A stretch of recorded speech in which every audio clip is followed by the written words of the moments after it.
Your circumstance may not be good, but your life is not ruined. That's what my guy Jess Toes said to me this morning. I opened up my Morning 5 planner like I do every single day. Open up my Morning 5 planner. No snooze button, no phone. Write down my gratitude and goals. Read the quote. Quote submitted by actual members of the community. It's my favorite part of the planner, which new planners will be coming out Black Friday, by the way. Next year's Morning 5 planner. And that's the quote. It says it right there. It says, your circumstances may not be good, but your life is not ruined.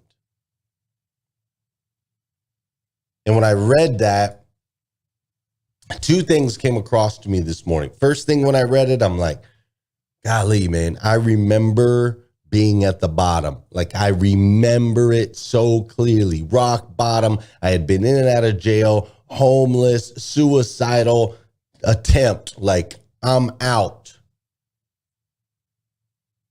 Things were not good. The circumstances sucked. And if that would have happened, like, bro, there was so much on the other side of that. So much on the other side of that. That was the first thing that popped into my head this morning. It's like, wow, when we think we're at the end, it's amazing how often that's actually the beginning. And now, being 40, going on 6 years old, a little bit wiser and a little more experienced, I can see and understand how that pain, that trauma, that entire experience was the fuel that this particular being needed in order to be able to go out and make a massive impact, make a generational impact, and leave a legacy that's worth leaving, right? I couldn't feel that in the time. I didn't feel that in the moment. So I share all that because I know that there is someone in here this morning. I know that there will be someone in here this week. I know that there will be someone in here, maybe it's 6 months from now, or 3 years from now, or 10 years from now, that'll catch this clip of this video. It'll be in your feed, and you will be thinking, my life is ruined. And I will be here to tell you that the ruins of one civilization are always the beginnings of the next. You have so much more. God has a plan. Don't give up. Good morning and welcome to Rise and Grind Live. Unlock your full potential with the power of daily motivation, education, inspiration with your host, Lundy, a husband to one, father to 8, global motivational speaker, and the author of The Morning 5. I'm Heather Parody, former therapist turned online entrepreneur and wannabe comedian. Celebrity interviews, transformational information, and a massive community around the #1 morning show in the world. It's 5:30 a.m. and it's time to rise and grind. Hey, good morning, good morning, good morning. How are you, my friend? How are you, my friend? Dude, today is Monday. That's right. Today is Monday, November 6th, 2023. And what's crazy is these headphones. What's crazy is today is the very first and the very last time it will ever be.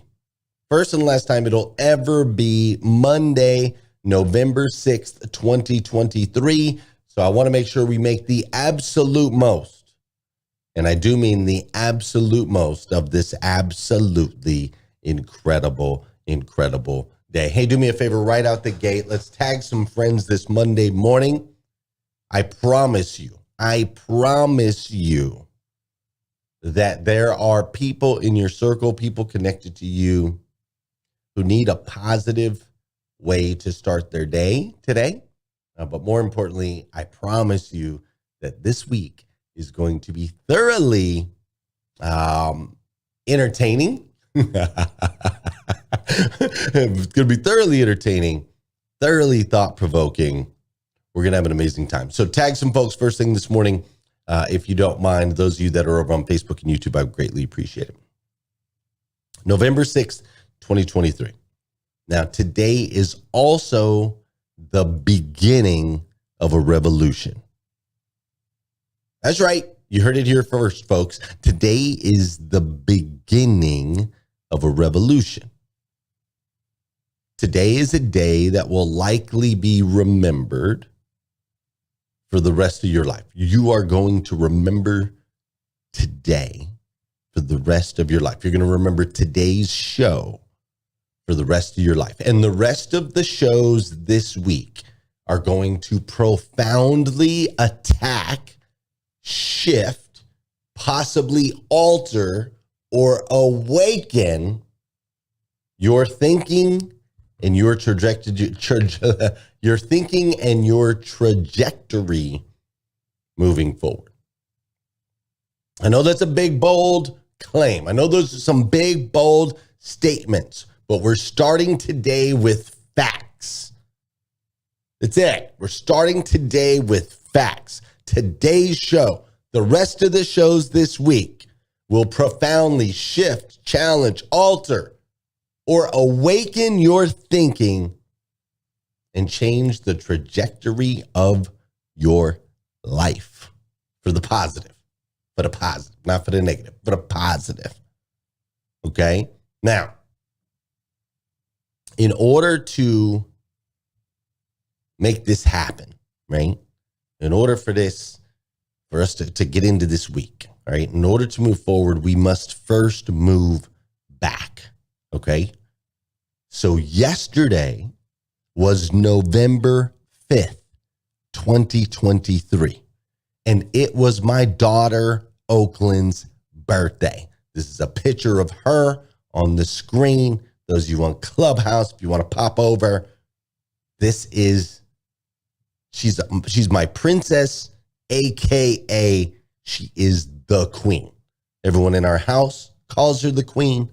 She knows that she's the queen. She will tell you that she is the queen. We serve her like she is the queen. This is the queen, Oakland Louise Lundy. And yesterday was her birthday.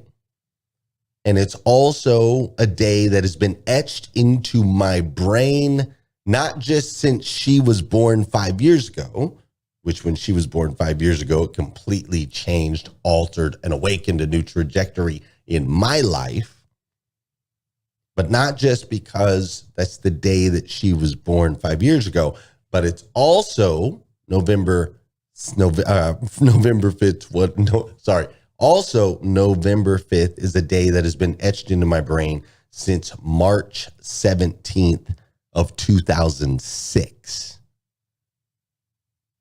Because on March 17th of 2006, Warner Brothers released a movie called V for Vendetta. Now, before we go into that movie a little bit further, I do want to show you, I do have to just take a second out. Look at this cake that my wife made for the queen. Look at this thing. My wife, dude, she's incredible. I could never make anything like that. Look at that. She made a cake that looks like the head of a unicorn with ears and a unicorn horn and eyebrows. I mean, come on. Are you kidding me? Dude, my wife's crazy. This is in the midst of homeschooling 7 kids, raising 7 babies. Her husband's popping around all over the universe. Nuts, right? But anyways, so I just had to make sure to give a shout out to Leslie Lundy for that amazing cake. An incredible day yesterday. All right, so moving back to move forward. March 17th, 2006, Warner Brothers releases the movie V for Vendetta. This is a story of a man who was genetically altered after scientific testing, like at some scientific testing site. And the testing site burns down, right? It burns down, removing all of the skin from this dude, all right? Burns down, removing all of the skin from his body, head to toe, and yet leaving him alive. Okay. Now, he in turn, after this happens, he in turn seeks vengeance.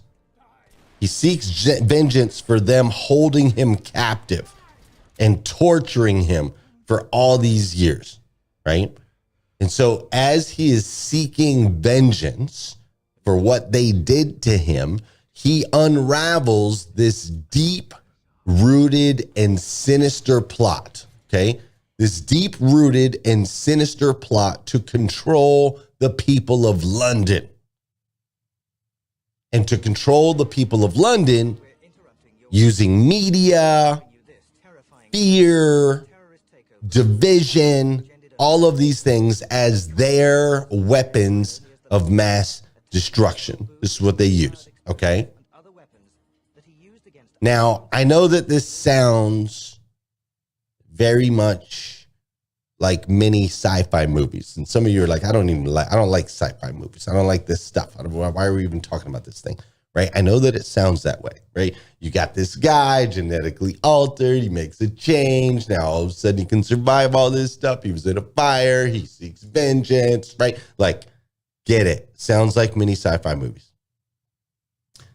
But this is where it starts to get different, okay? This is where it gets different.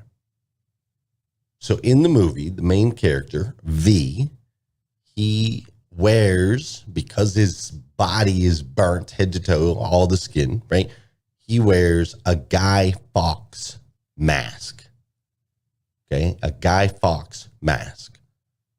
Now, you're like, well, who the heck is Guy Fawkes? Guy Fawkes is the 17th century co-conspirator of something called the Gunpowder Plot. Okay, are you following me? Are you with me? I'm looking over in the comments. Are you with? I know it's early. I'm throwing some history at you. I'm dropping some movies at you. We're talking about all kinds of crazy stuff already. Are you with me? Drop it in the chat. Be like, yeah, I'm with you. I got you. I'm following. I'm picking up what you're putting down. All right. If you're lost, just say, hold up. Nope. Still lost.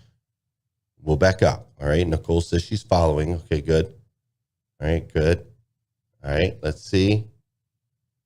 I don't see a lot of chat on Clubhouse. Okay, Angela says she's following. Okay, good. Okay, totally into it. Robin Price is here.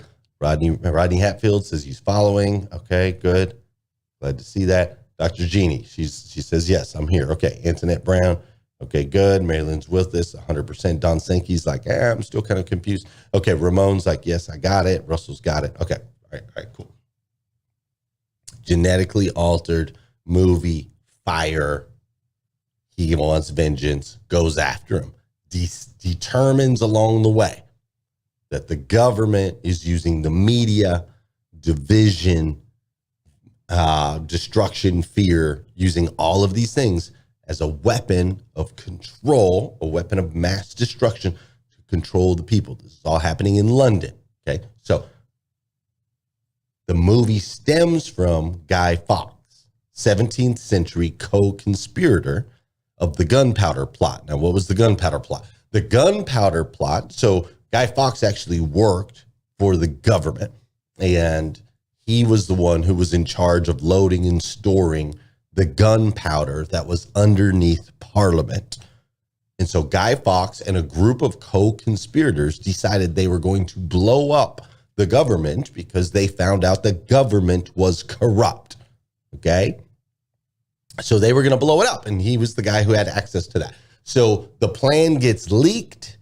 Guy Fawkes goes down. He's about to blow the whole thing up on the 5th of November in 1605. They catch him, they take him, they hang him. And from that day forward, the government would tell the people anytime that they would revolt, the government would say, remember the 5th of November. Remember the 5th of November. So it got turned around and became actually a chant for the co-conspirators and has become a chant of revolutions since. But ultimately, the government used it. Initially, I should say, the government used it. Remember the 5th of November. anytime the people tried to stand up. It was another fear tactic, right? Remember the 5th of November. So in the movie, V, which is the character's name, because he doesn't really actually know who he is, but V wears a Guy Fawkes mask. And what's fascinating about this and the symbolism behind it is as he wears the Guy Fawkes mask, he eradicates ethnicity. We don't know the ethnicity of the main character. He eradicates any conceived judgment of he's good looking, not good looking, etc., etc. He eradicates that. And ultimately, by wearing a Guy Fawkes mask and in part of the movie distributing them to many, many more people, he ultimately creates unity amongst people. And that unity ultimately leads to a revolution against a corrupt system. And this, my friends, is the direction we will go. Unity, eradication, eradicating ethnicity, eradicating preconceived judgments, biases, beliefs, opening our minds by covering the things that we see with our eyes and ultimately spending time in what we experience in our essence. Remember the 5th of November. It's going to be a fun week. Before we go too far, though, you know what we got to do? We got to do some dancing on this show. We got to get our bodies in motion. I came in hot this morning. I came in deep this morning. We came in a little heavy this morning. Now we're going to shift it up. You know what I'm saying? We're going to shift it up a little bit. Get the energy going. I just noticed I've got my 800% club background today. Normally we've got the Rise and Grind background right there. I probably should have shifted that out, but I was so excited about this week. Like, I'm so excited about this week. My co-host, Heather Parody, she usually covers for me when I'm traveling. I'm going to Arizona. I'm going to head out to Scottsdale, Arizona tonight. We're going to be doing shows at 3:30 in the morning, Arizona time, 3:30 a.m. Your boy's going to be here. I'm like, Heather, I appreciate you so much. But this one's mine this week. I love this one right here. Come on. This is the part of the show where I need you to hit the share button. Like, for real. There are 60 of you on the live on Facebook, so we need 60 shares. We gotta figure out how to break out of this thing, right? Facebook's got us in this weird little spot, and it's gonna take all of us coming together in unity to break out. So I need 60 shares over there. Clubhouse, there's like 100 of y'all or something like that. I need 100 of y'all push this out into the Clubhouse streets. Let's go. This is also the part of the show where I want to say good morning to you, and I want you to say good morning to me. Whether you're watching live or you're watching on replay, say what's up. I'll say what's up back. Fair? Good morning, David. I'm glad you're here. What's up, Jody and Spencer and Alexis Ibuka? What's up, Shinso and Rema and Ahmad and Kurtia? How you doing, Jody and Letitia and Clarissa and Brittany? What's up, V? How you doing, V? I see Vianette is in the building. Renee and Nisa, what's up, girl? Gwen's up in here. Julie, how you doing, Stacy and River and Allison? John, my guy, John Palestrano. We've got Dwayne and Colo. What's up, Valerie? How you doing, Rachel and Jahan? I see Terry and Dominique and Antoinette. I see Sonia and Wes and Gloria and Jasmine, Dr. Steph and Jackie and Leslie, Mignon and Luis and Catherine and Daniel. I appreciate you guys so much for being here with me today, for real. Thank you so much. What's up, Tony Thorstad? How you doing, Mildred Riddell? Thanks, Russell, for sharing. Scott Marziani is in the building. I love it. Kim Fair and Lyndon Gray, let's go. Vicky is in the building. Stephanie Toadvine's in the building. Felicia Shakespeare's in the building. Gail Beecraft's in the building. My guy, Pete Daly. What up, Daly? And then, of course, we got the usual suspects, right? Ramon's up in here. My girl Liza's up in the building. Scott Simons, Pastor Jeff, Mary Lynn, Christina, Dora Maria, Rachel, Justin, Felicia, Jackie, Lolita Walker. I was just thinking about you the other day, Lolita. Great to see you this morning. All right. And there's a bunch of y'all. So good morning to all y'all. I appreciate y'all. Let's dive in. It's gonna be fun this week. You ready? Let's go. Hashtag rising grind. Hashtag rising grind. First thing on my mind. I wish I wasn't afraid all the time, but I am.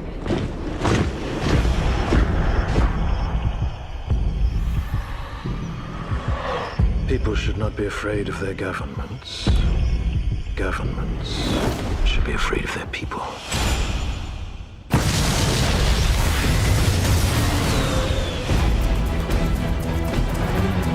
Those caught in violation of curfew will be prosecuted without leniency or exception. It's past curfew, you know.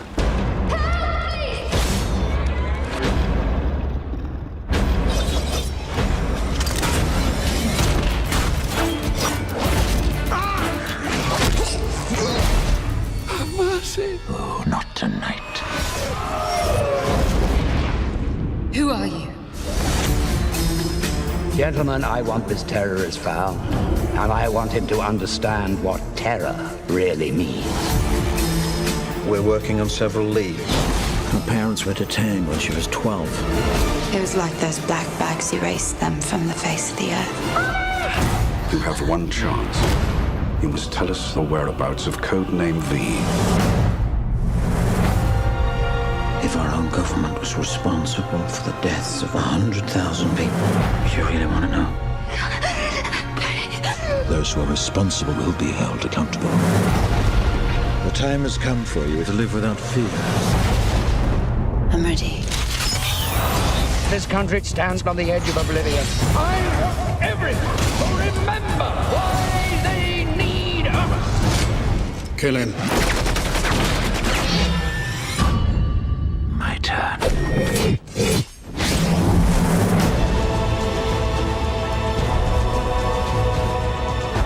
I suddenly had this feeling that everything was connected. We're all part of it. Are we ready for it? The only verdict is vengeance.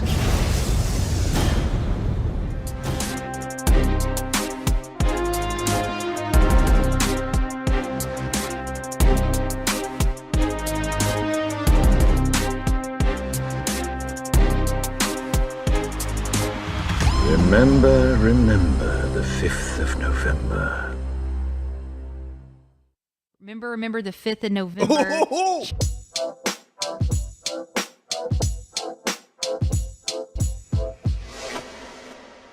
What do I mean by what? Remember the 5th of November. What does that mean? Remember the 5th of November. You don't remember, do you? Of course I remember. V for Vendetta. Dude, November 5th is a very important day if you watch the movie V for Vendetta. Is that the guy with the mask? Yeah. The And opera the black singer? hat. I'll Not sleep the in that. opera singer like Phantom of the Opera. You're thinking Phantom of the Opera. Not That's the what I was half thinking. mask.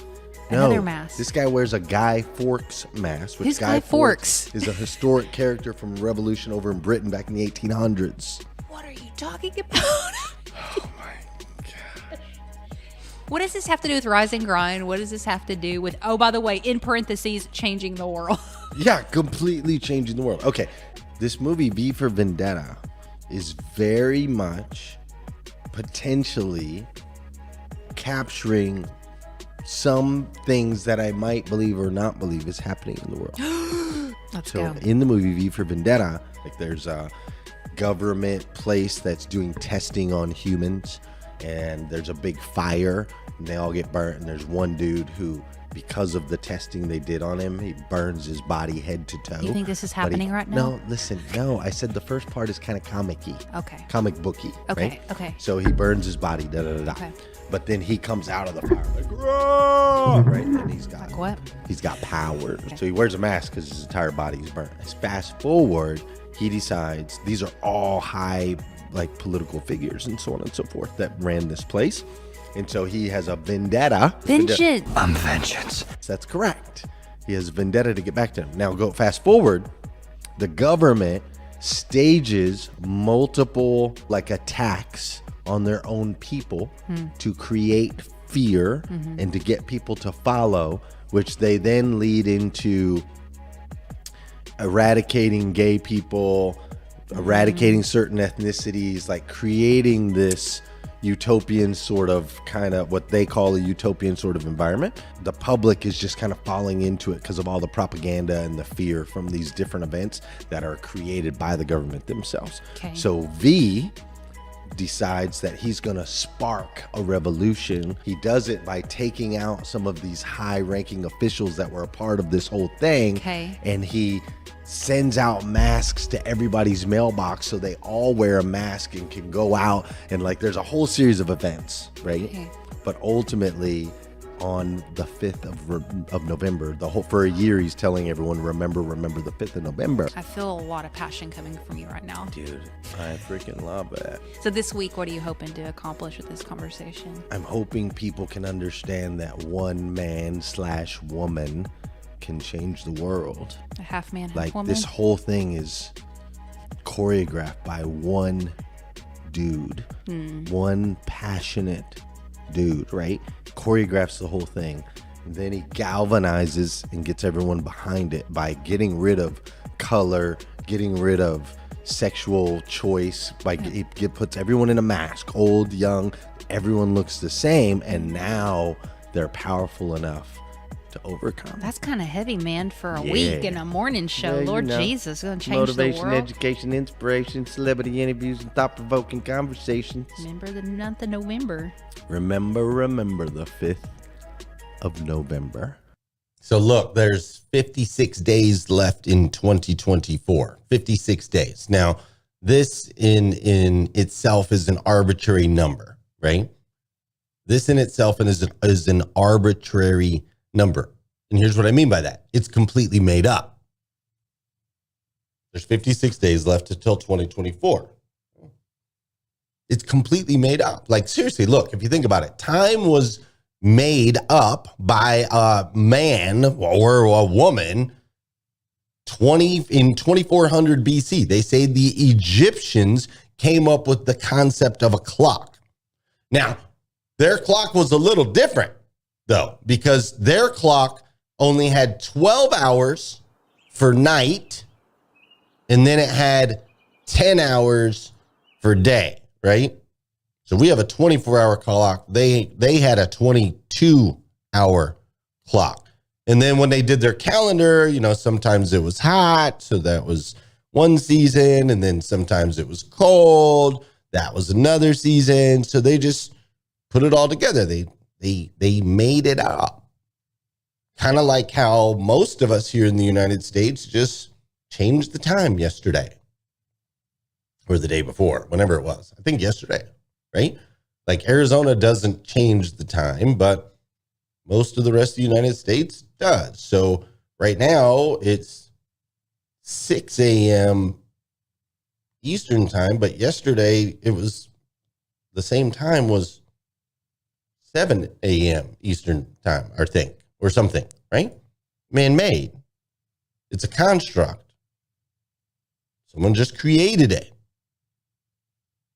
So thousands of years later, right? The Egyptians create time, and then thousands of years later, there's a guy named Willard Bundy, B-U-N-D-Y. Willard Bundy.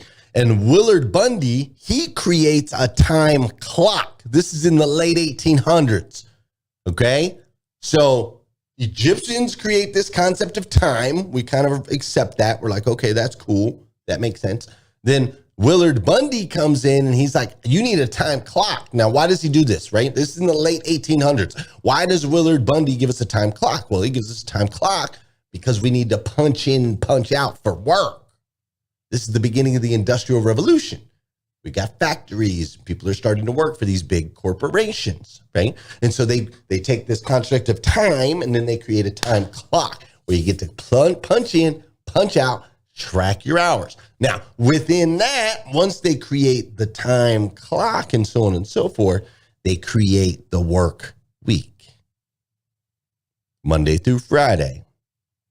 Off on the weekends, unless you're in the car business. They create the work week and they create the weekends. Do you see? Do you understand? Are you following? Are you picking up what I'm putting down? This is all man-made. It's all created, woman made, man made, woman made. You know, I'm not saying man, you know what I'm saying? So before all that, before like the time clocks and so on and so forth, people just kind of worked, right? Stephanie Toadvine just pointed towards it. Egyptians had 3 seasons, right? Planting season, flooding season, harvest season, right? So people just kind of worked. They worked the land, or maybe they had some sort of craft, right? That's something that they were known for, some sort of trade, right? They exchanged that trade for goods and so on and so forth, right? And then in the late 1800s, early 1900s, when they started creating this time clock and we had the Industrial Revolution and so on and so forth, all of that changed. And so you might ask, okay, well, Glenn, why are you telling me this? Like, let's go, bro. Like, it's get to it. And we're going to get to it. We're going to get to it this week. We're going to dive into some really deep stuff. I promise you. But I'm telling you this right now because I need you to understand, like, the very first concept. If you cannot wrap your brain around the very first concept, the rest of the week, you might as well just go hang out, go do something different. The very first concept that I need you to understand is that all of it is made up. All of it. Time, made up. History, the history that we have all been educated on, so on and so forth, dude, it's made up. I'm telling you, it's made up. There's truth in it, and there's lies in it, and there's falsities, misunderstandings, there's comprehensions and miscomprehensions. Like, oh, it's made up. Science, this thing we call science, dude, it's made up, bro. Like, it's made up. People are like, what do you mean it's made up? It's science. I just follow the science. I believe the science. Okay, great. I'm telling you, science is made up and keeps changing. Look at science over decade after decade after decade after decade after decade. It changes. The science used to be like the way that they delivered babies, they never washed their hands. Like, that was science back then. And they didn't understand why babies were dying everywhere, right? But that was the belief. And when a guy came in and he was like, bro, you got to wash your hands. That's what's killing their babies. They're like, bro, you're crazy. They're starting to say now that the way they've put together these dinosaurs and these bones and all these things that they've taught us, now science is saying, oh, no, we were wrong. That's not what they were supposed to look like at all. We just kind of put them together that way. Crazy, right? So listen to me. It's all made up. Time is made up. History is made up. Science is made up. Religions are made up. They are man and woman made. I'm telling you. Jesus would not recognize a church today. Jesus doesn't know anything about a pastor. Jesus doesn't know anything about having a VIP spot sitting up front for guests and whatnot. Like, you don't know nothing about that, dude. I'm telling you. It's made up. It's man-made. All of it. Money is made up. It's man-made. It's manufactured. All of it. It's manufactured. And then once all this stuff is manufactured, it is then manipulated and molded to paint whatever narrative needs to be painted by whomever wants to paint it. Now, please understand, I'm not saying that this is a bad thing. That's not what I'm saying. I just need you to grasp the concept that it's made up so that we can move forward this week. I'm not saying that it's corrupt or evil or out to get you. That's not what I'm saying at all.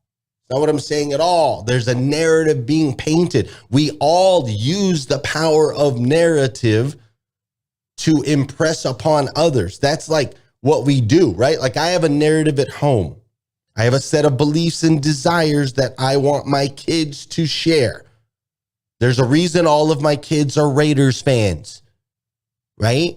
Because I've indoctrinated them with the idea that if you live in our house, you are a Raiders fan. My daughter, Oakland, believes she's the queen And she walks like a queen. She talks like a queen. And people treat her like a queen. So we all do the narrative thing. People that work for me, there's a narrative that I have. I need them to buy into 800% Club. I need them to buy into Rise and Grind. I need them to use the planner. I need them to write their gratitudes. I need to take care of their goals. I need them to take care of themselves physically. People that work for me, I need them to buy into a narrative. And then the people that I work for, they have a narrative as well. They have a narrative for me, right? They will share what they need to share with me so that ultimately I can help them get into whatever direction they need to get into. And then there's a narrative for the area that they live in, right? The people that I work for have a narrative for me. And then there's wherever they live, whatever city they're in, whatever community they're a part of, whatever state they're in, there's a narrative for that state, right? Every state's got its own theme, and some states are Democrats, some states are Republican, some states act this way, and some states that. But the leaders of that state have a narrative that they have to push down, right? And then there's the country that state is in. That's got a narrative too, right? United States of America's got a narrative. We are the proud. We are the free. We are the. They have to have that, right? In order to get people to do the things that they want them to do. And then the leaders of these countries, they all have narratives, every country on the planet, right? So listen,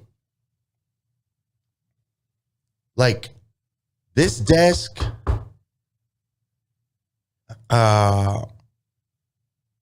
visions of the future, expectations that you have for yourself and for others, beliefs that you have, understandings, like it's all made up. All of it. It's all made up. Just like time, just like limiting beliefs.